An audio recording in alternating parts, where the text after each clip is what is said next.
5 years ago today, Spider-Man landed in theaters and changed the way that action movies were made. It had groundbreaking special effects. But the center of the film was a complex love story between Peter Parker and his childhood crush, Mary Jane Watson, played by Kirsten Dunst.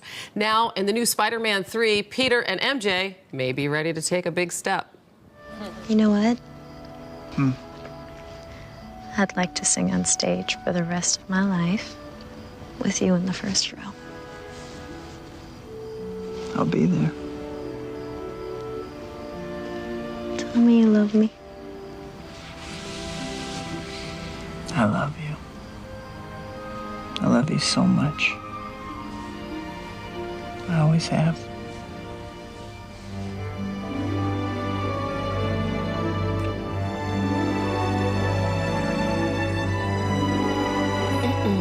Kirsten Dunst, good morning. Good morning. It was your 25th birthday on Monday. Yeah. And you guys had the premiere in Queens, right? Oh, yeah. It was, we had a full day of press and birthday. I got a lot of birthday cakes on the red carpet.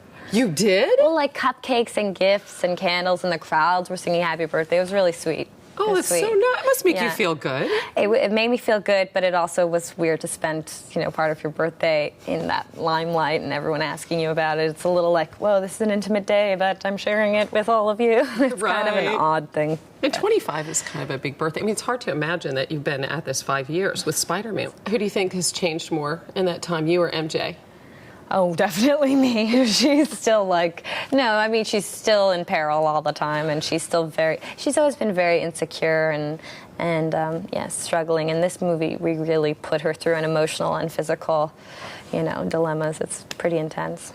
Do you ever get tired of being the damsel in distress? Is there a part of you that just wants to throw on a cape and fly through the sky and rescue somebody? I don't want to do either. I don't want to wear the spandex. All those boys have to work out and eat right, and I'm like drinking Coca-Cola.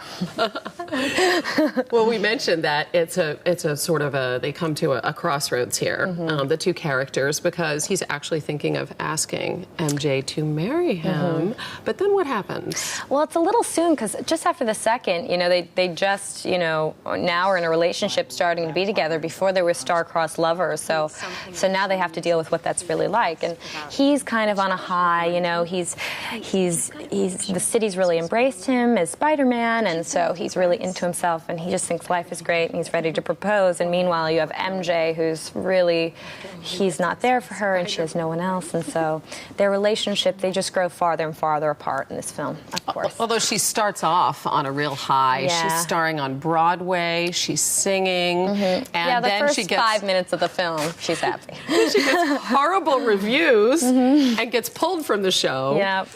Yeah. Gosh. Could you relate to that as an actress? Is that everybody's sort of worst nightmare, that something like that would happen? I haven't been fired yet, knock on wood. But I don't base my confidence in my work. Like, I love what I do. It's one of my passions in life. It's not my life. So for me, if they don't like me, they don't like me. My family and friends like me, so I'll be fine. It's such a healthy perspective, it seems like. You have said that you went through a period where you were really bummed out, though, after this movie wrapped. You were a bit depressed. Well, it was actually like during the last month, it was all blue screen. It's just so unfulfilling as an actor. I mean, it's part of it, but then I was just tired and ready for a break, and I went to art school for a while in New York, and I needed to explore my other passions that were private to me, because it's a lot. You're sharing yourself with so many people, and you just have to have other things that make you happy as well. Kind of what you mentioned before, right? Having to share even your birthday with other people, but your whole life, I guess, being sort of in the public eye, and you've been at it for so long. Yeah, sorry to interrupt. I'm like silicon. But yeah, it's been a lot this past month, because we've been touring, but I will soon not, I'll have my life back soon. No one will care about me then. Kind of cool thing is, though, that Debbie Harry actually asked you to play her in a movie. Is that going to happen? It is, but a little while from now. But yeah, she's the coolest lady. Blondie. That'll be fun. I know. Well, we wish you all the best. Thank you. It's great to see you, and the movie's a lot of fun. Thank you. And you look great as a redhead in it, too, by the way. Thanks. I like the red.